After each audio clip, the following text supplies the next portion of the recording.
All right, Webfinger's just saying hello basically to everybody. Live 105's 5th annual Green Christmas on Roland West. I'm off to the side of the stage. This is going to be the amazing part as we watch the roadies really at work here. It's going to be like the Indy 500. They really got to move equipment on and off in like record time, 5 minutes. Let's go back to the dressing room. I understand Mo is back there. Mo, can you hear me? Yes, I can, Roland. Who's your surprise guest back there this time? I've got David J. of Love and Rockets, and we're just chatting how our dinner was last night. That we both had the ahi at Star's Restaurant, plug. So, yes, I've got David here, and we're going to wrap. First of all, I'm just delighted that you're even going to be here at our Green Christmas. And, God, you guys have been on hiatus for, 6 years now? 6 years. Okay. I think it's Mike's. There we go. We're having trouble. Technical difficulties. There we go. There we go. Sorry about How's this that, one? David. There we go. Is that better? Yeah. Yeah, so it's I'm sure you guys are excited. It's been a while. Oh yeah. This is our second gig in 6 years. We did one the other night, Sacramento. How did that go? Great. And now we've got Daniel bellying up to the microphone. Is that mic working? You might have to step just a little bit closer, Daniel. There you go. Testing. We're just talking how it's been forever since you guys have been together. It's been 6 years, and we're delighted to have you tonight. So tell us about, some of our listeners might not know about this, tell us about the unfortunate mishap with the Rick Rubin studio fire. Well, it was in his house, or one of his houses, in Laurel Canyon, this big imposing white mansion up on the hill. It's known as the Steinway Mansion. It used to belong to the Steinway people, the piano people. And the Beatles used to stay there in the 60s, and then Hendrix lived there, and then Led Zeppelin. It's where he recorded the album with the Chili Peppers. And then we were there. Must have had a great vibe then. Very, very vibey. And next thing we knew, it was on fire. And we were leaping out of windows, and all our gear that we've had since Bauhaus all went up in flames, and we had to start again. That's sad. So, yeah. But it was strangely strengthening. Was it? It's like that which does not kill me makes me stronger, Old Friedrich Nietzsche. So the name of the new CD is called Hot Trip to Heaven. No, not really. That was the one that got away. We got an EP coming out called The Glittering Darkness, and then an album coming out in April, which is the one we were working on when we were at Rick's place. Which is called Sweet F.A. Yeah, we started it about 2 years ago. I mean, in effect, we've only not been together as a band for 2 years, but it took 2 years to finish Hot Trip to Heaven, which was the last thing that came out. And then we've been working on this one since then. So, it ain't 6 really, it's only 2, but as far as I suppose people, public are concerned, it's been about 6. Mm-hmm. David, so do you consider yourself into the spiritual psychic phenomenon? Because I know, living here in the Bay Area, myself included, a lot of us freaks are into supernatural stuff. So I was reading that. Tell us about, you use like tarot cards or Brian Eno's. You use these cards for a couple songs on the album? The oblique strategy cards that Brian Eno invented. What are those about? Well, it's a ploy, really. There's about 50 cards, and on each card is an oblique statement, and it can be something like you are an engineer, or water, or consider your mistake as hidden intention.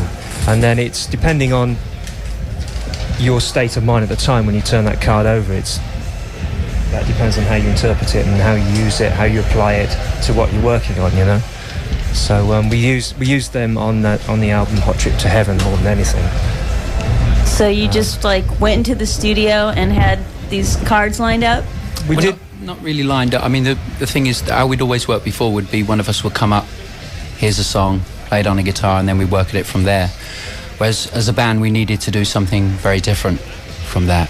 A completely new approach to making a record, if you like. So we deliberately went in with no tunes and no words.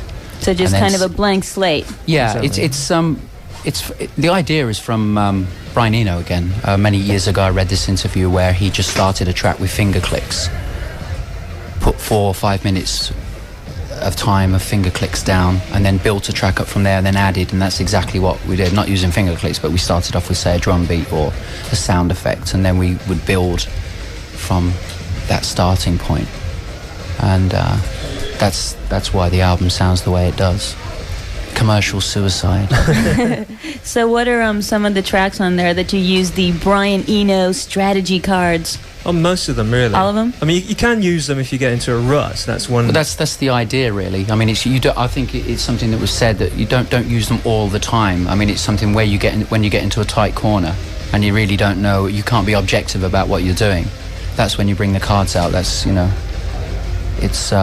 Although we did use them as a sort of compositional tool, sometimes we'd say, okay, we'll start with 4 cards, take it from there.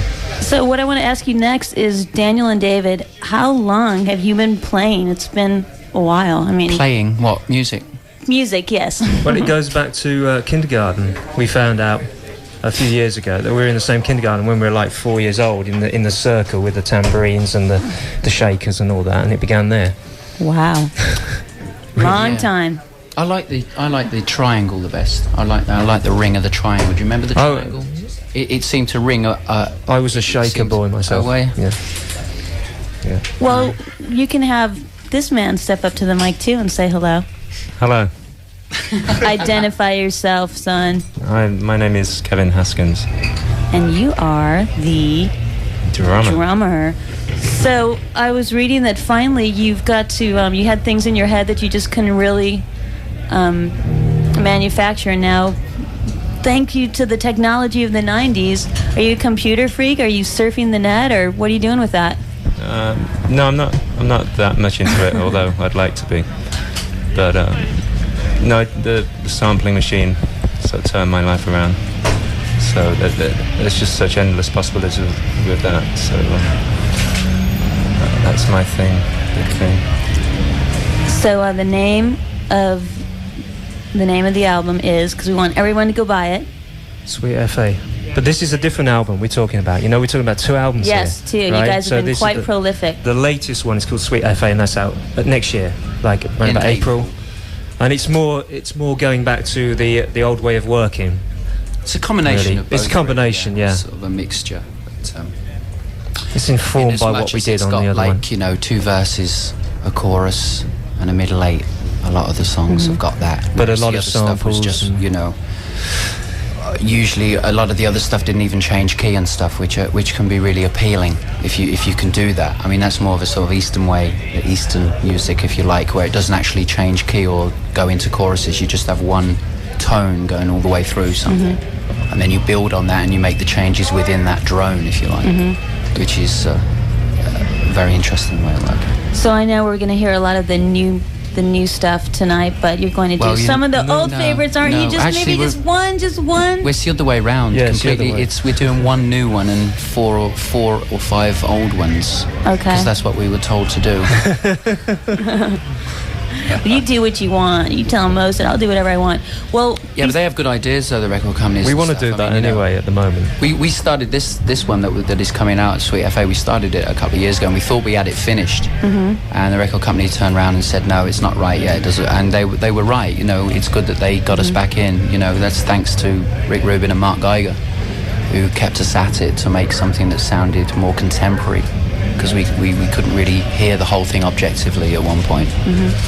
Well, thanks for stopping by, and we look forward to hearing you. Yes, hey, Roland? Mo, before you let him disappear, I know the record's coming out in like February or April, something like that. There's an EP coming out in February. And then the full-length album after that? And then the album in April. Well, so if I can, let me interject here, Daniel, just for a second. Oh, I'm sorry, darling. It's me, the bald guy. We were eating last night together, too. Are you going to hit the road? Yeah, are you going to do like a full tour this time around, too? Because you're just doing a few nights, right? This sort of Santa tour thing. Yeah, then we're doing some more in February. We're doing like a 15 or 20 date tour then, and then another tour a little bit after that. Are you ready? I mean, after 6 years, you're... Well, we just... luckily, the last couple of rehearsals, it all came together, because until then, it was pretty shaky ground, but we finally... Hey, Daniel, I'm going to come back and talk to you in a minute, but Webb is going out on stage. He's going to bring on the rentals, and we're looking forward to seeing you up real soon. Okay. All right. Webb, take it away, buddy.